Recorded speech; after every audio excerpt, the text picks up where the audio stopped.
Justru istri itu namanya ajnabiyah orang lain, makanya boleh di nikah. Jadi statusnya istri itu orang lain ajnabi.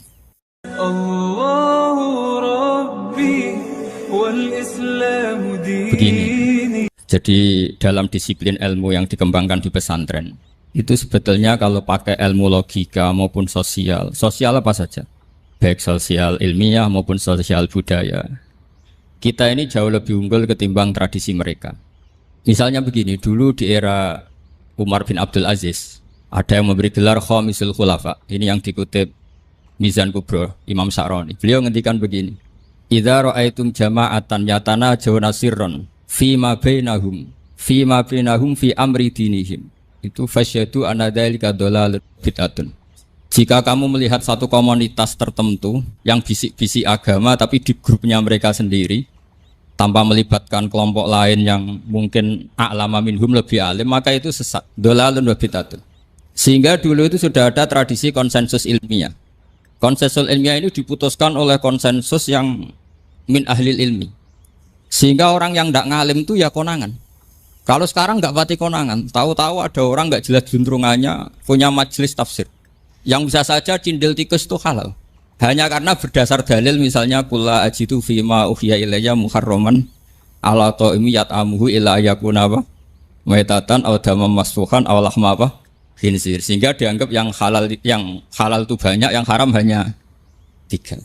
Saya pernah ketemu di antara mereka, tanya, apa betul Gus Bak menurut Islam begitu? Terus saya baca di antara ciri Nabi itu yang ada di kitab Taurat dan Injil itu wa yuharrimu alaihimul khaba'is. Jadi kadang mawadi'ul halal wal haram itu tidak disebut di halal haram tapi disebut di sifatun Nabi. Sifatnya Nabi adalah wa yadau anhum israhum wal aghlal allati kanat alaihim. Di antara sekian sifat itu wa yuharrimu alaihimul khaba'is, dan Nabi mengharamkan sesuatu yang menjijikkan. Nah kira-kira itu cindil tikus itu kalau sampean dakok di ruang tamu menjijikkan enggak? Ya jijik. Ya sudah haram saja kata saya. Akhirnya sebagian mereka ya tobat, mau ngaji sama ahlinya. Dulu ketika Imam Malik ngarak Muwatta, itu beliau ngendikan. Dan ngendikan itu saya hafalkan. Ini ada di kitab Al-Manhalul Latif.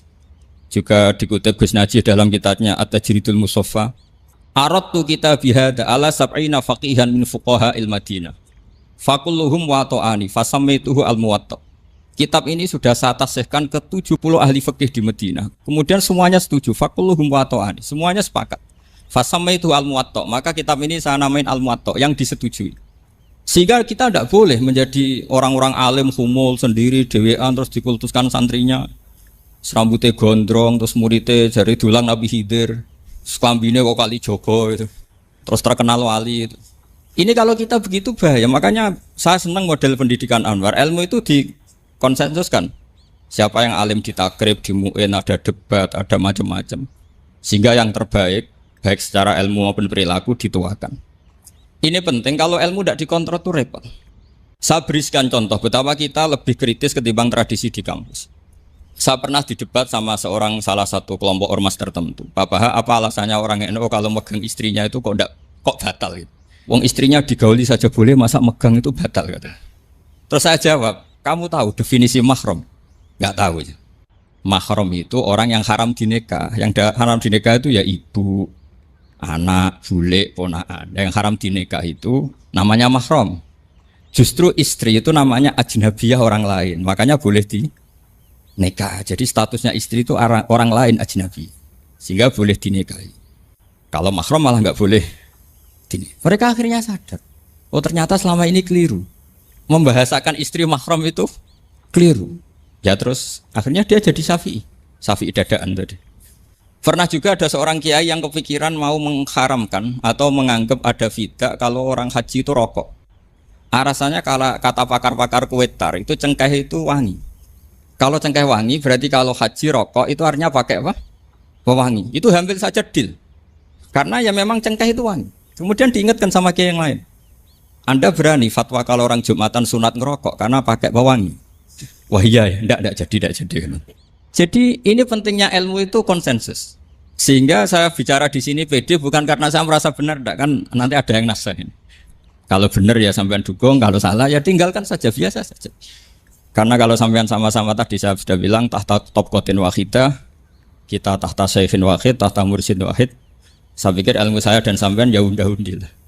Kita beda jauh kan dengan Gus Naji karena beliau alim, bisa ngarang kitab banyak. Kalau saya jenengan kan ya sama-sama enggak jelas gitu. Ya sudah pokoknya santai-santai saja. Pokoknya rileks saja.